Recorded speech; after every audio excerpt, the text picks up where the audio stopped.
आप सभी भाई बहनों को प्रेम का प्यार भरा नमस्कार। कई दिनों के बाद आज मैं आपके साथ चर्चा में शामिल हूँ और वो विषय है मेरा कि भारत दुनिया के देशों में एक अच्छी पोजीशन पर जाना माना जाता है। जैसा कि हम मीडिया के माध्यम से सुनते रहते हैं कि भारत बहुत अच्छे उस पर चल रहा है पोजीशन पर। लेकिन जब देश भारत के अंदर की तहखाने में जब घुसते हैं, देश की शिक्षा व्यवस्था, चिकित्सा व्यवस्था, न्याय व्यवस्था, जितनी भी व्यवस्थाएं हैं, जितने भी सेक्टर्स हैं सरकारी जो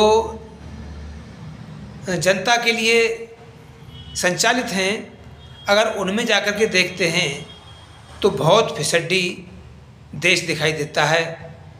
हमारे भारत से हमारे कई पड़ोसी मुल्क भी अच्छे हैं व्यवस्था में, लेकिन यहाँ हर स्तर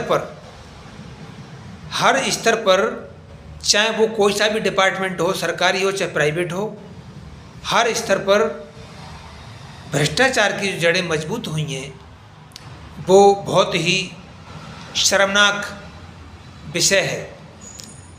तो मैं आज आपके साथ चर्चा कर रहा हूँ कि कई साल पहले मैं पढ़ता था, सुनता था कि देश में 3 लाख NGO, 3 लाख संस्थाएं समाज सेवा के नाम पर काम कर रही हैं सक्रिय रूप से। और वो संस्थाएं कितना काम कर रही हैं ये कहीं देखने में बहुत कम मात्रा में मिलता है। जानी मानी संस्थाएं सेवा में लगी हुई हैं, लेकिन देश की जो शिक्षा व्यवस्था है, जो चिकित्सा व्यवस्था है, इस पर मैं चर्चा करूंगा शिक्षा को लेकर कि अगर 3.5 लाख NGO हैं देश के अंदर सरकारी आंकड़ों के हिसाब से, और इधर भारत के अंदर 6.5 लाख गांव हैं जिनको हम विलेज कहते हैं, गांव कहते हैं। जब 6.5 लाख प्लस गांव हैं और 3.5 लाख संस्थाएं हैं, तो एक संस्था के अंतर्गत, एक संस्था के हिस्से में 2 गांव से भी कम पड़ते हैं एवरेज। तो क्या एक संस्था 2 गांवों के शिक्षा व्यवस्था को, चिकित्सा व्यवस्था को अच्छी नहीं बना सकती? बना सकती है, काश वो सही दिशा में, सही तरीके से, प्रॉपर वे से काम करें तो। लेकिन परिणाम तो कहीं दिखाई नहीं देते हैं। देश की शिक्षा व्यवस्था ध्वस्त है। न्याय को छोड़ दीजिए, न्याय तो न्यायाधीशों के जिम्मे है। लोगों का जीवन गुजर जाता है न्याय पाने के लिए, लेकिन न्याय नहीं मिलता है। ये क्या व्यवस्था है? छोटे छोटे मुकदमों को 20-20 साल, 30-30 साल लग जाते हैं। तो ये न्याय व्यवस्था कुछ नहीं है, जीरो है। और शिक्षा की बात करें या चिकित्सा की बात करें तो चिकित्सा व्यवस्था को अगर हम देखें तो सरकारी अस्पताल एम्स जैसे 2-2 साल की डेट देते हैं मरीजों को,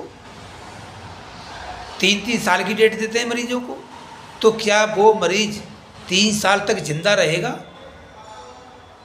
शिक्षा की बात करें, इतनी शिक्षण संस्थानों के चलते, प्राइवेट भी, सरकारी भी और NGO मतलब गैर सरकारी भी, जिनको हम कह सकते हैं जो NGO के माध्यम से चल रहे हैं, इतने शिक्षण संस्थान चलते हुए भी देश के अधिकांश लोग, अधिकांश बच्चे शिक्षा से वंचित चल रहे हैं।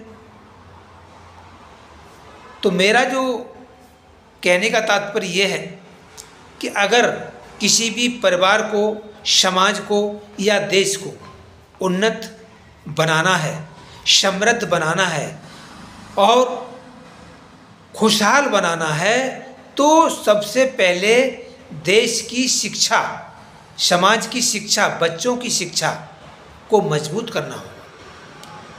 कोई भी बच्चा जो 4 साल 5 साल की अवस्था में पहुंच चुका है वो शिक्षा से वंचित ना रहे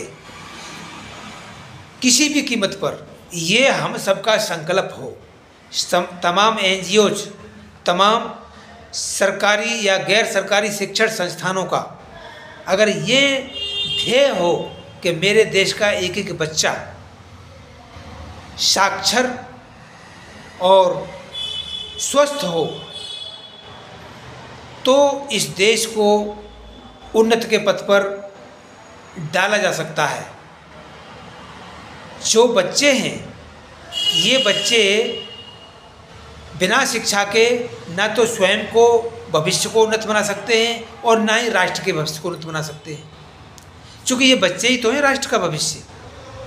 इसलिए आप जहाँ भी हैं, जैसे भी हैं, बच्चों की शिक्षा पर, बच्चों के स्वास्थ्य पर विशेष ध्यान दें।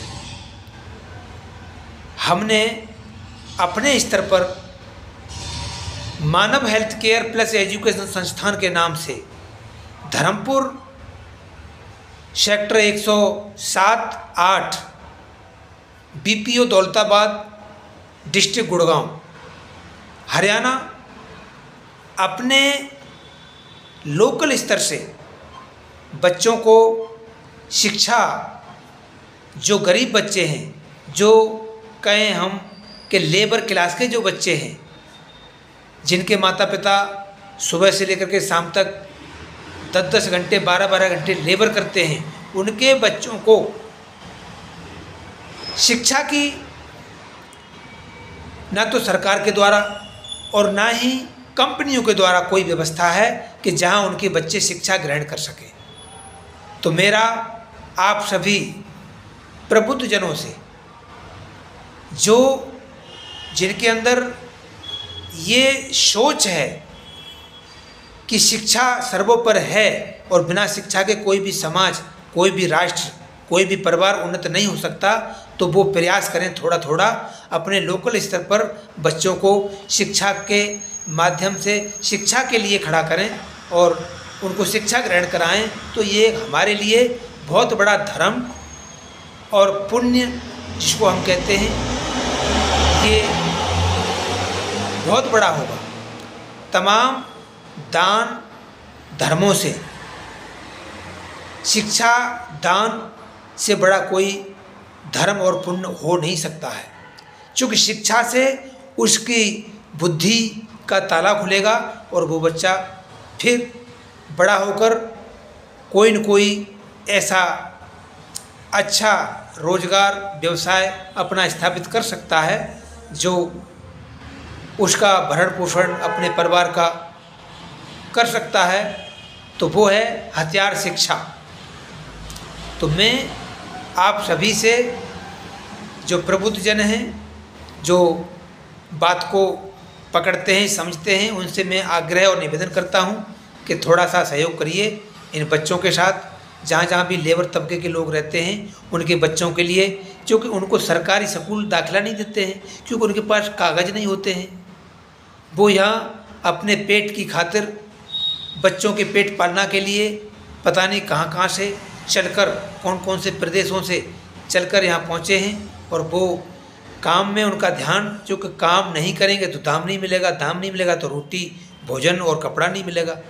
तो उनका दिमाग और ध्यान तो यहाँ रहता है, लेकिन बच्चे उनके बतौर एक लावारिस, जैसे इनका कोई नहीं है, इस तरह से वो अपना टाइम पास करते रहते हैं।